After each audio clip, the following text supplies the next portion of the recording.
parents' fear is projected to their children. Hi, I'm Michael Loubser. I'm a pediatrician and clinical immunologist, currently working at the Circle Care Clinic, previously at Infinity Clinic. There probably isn't a single best way, because obviously in children, there is such a big age group. On one hand, we see 6-week-old babies who come to the clinic for vaccines, or 8-week-old babies, who this may be their first time out. And now they're in a situation where everybody's faces are covered, whereas at home they never were. And it's terrifying for them.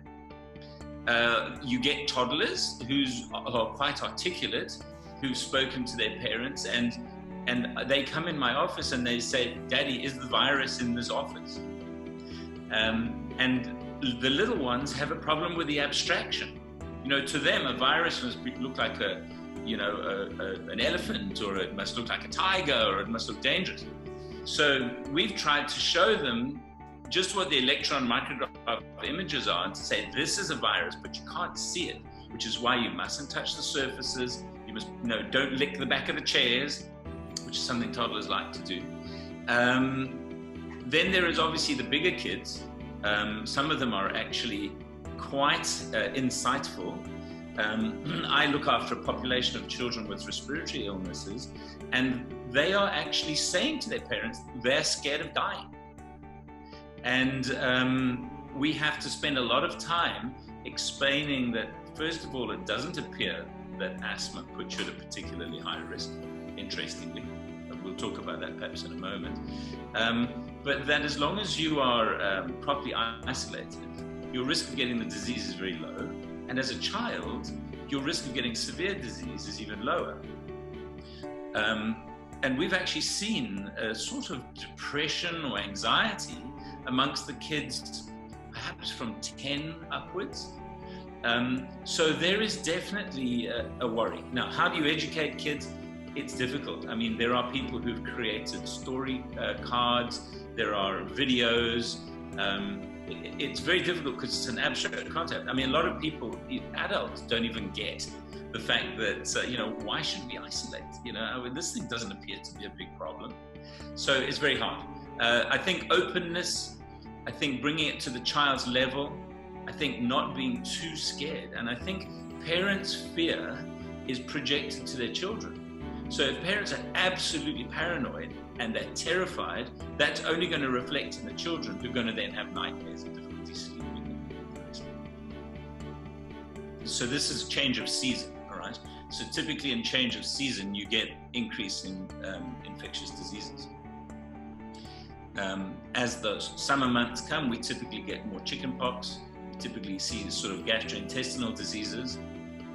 Well, we're not seeing them at the moment. Everybody's isolated, and those sort of infectious diseases are gone. All the little nursery school illnesses, the hand, foot, and mouth disease, and all of the kids with, congestion and ear infections, much, much less, okay? Because these kids just aren't getting the regular day-to-day viruses. Perhaps one of the biggest things we've been seeing more recently is accidents.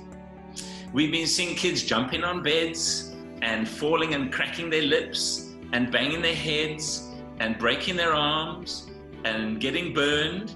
They're all getting cabin fever and they're doing crazy things. And I think probably, if I reflect, in the last month, we've probably seen more children with accidents than we would normally see in a 6-month period. We also see some mental illness, because the little ones don't understand why they can't see their friends, why they can't go out. And they're asking questions. Now, they don't present with profound mental illness, but they present with anxiety. So we are seeing a different spectrum. If everybody's functioning in a normal family setting, where people talk to each other and parents interact with their children, I don't think there should be regression. In fact, in a way, the children today have the most wonderful situation in that they have both parents with them all the time. And that's great. Some parents can't cope with that. I think sometimes having children, part of the job is just to get away and go to work. But there should be no reason. There will be issues with relationships, and teenagers, we see they're having issues because they teenagers are social creatures. and they like to interact with their friends. But fortunately, with social media and with Zoom and those types of things, that they can actually interact. I am generally not a huge advocate of social media in teenagers in the normal course of events, because I believe they should sit in front of each other and actually look each other in the eye and talk to each other. But I think social media is saving the day at the moment, especially amongst the teens. Normally in small child psychology, what we do is we see how children play, and we look at what they're saying when they're playing. So, if your child is playing with their dolls and they're all of a sudden setting up funeral parlors, I would actually take that as a negative cue. Whereas if they're playing healthy play, then that's okay. So the way parents can look at their children is to play. And with little boys and little girls, they can use action figures and dolls, and children can project their fears onto their toys. And that way, the parents can get a feel for where their children's headspace is. And play therapy is very, very important in the semi-verbal child. The first problem, of course, is how does the child get to be diagnosed in this town asymptomatically? Because it's very difficult to get a test if you're asymptomatic. Okay, so typically it's the other way around, whereas you have an index adult who gets tested, and then part of contact tracing, you pick the child up. But the tricky part, of course, is that in your scenario, you've got a person who's got an infection who is very likely not to get sick, who's being cared for by people who have a much greater likelihood of getting sick. Your toughest question could have been the asymptomatic child who's being looked after by the hypertensive diabetic mother, because you've got an exceedingly high risk adult. And what do you do? So what you have to do is you have to break it into small pieces. Firstly, you have to put the welfare of the child at front. How do we look after the child, both physically, emotionally, mentally? And you can't separate children from their caregivers easily. Then the other thing you have to do is you have to cocoon the family in some way to make sure that those at highest risk are put in an environment that is relatively safe.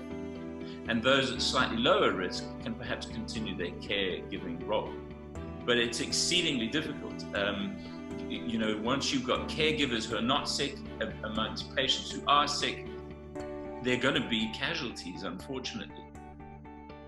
Early on in this illness, there was a push, even by the WHO, to say this is not a respiratory illness. This is not an airborne disease.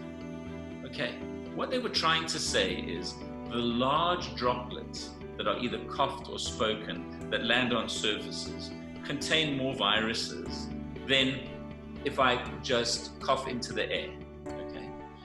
And therefore be very worried about surfaces. And I completely agree with that.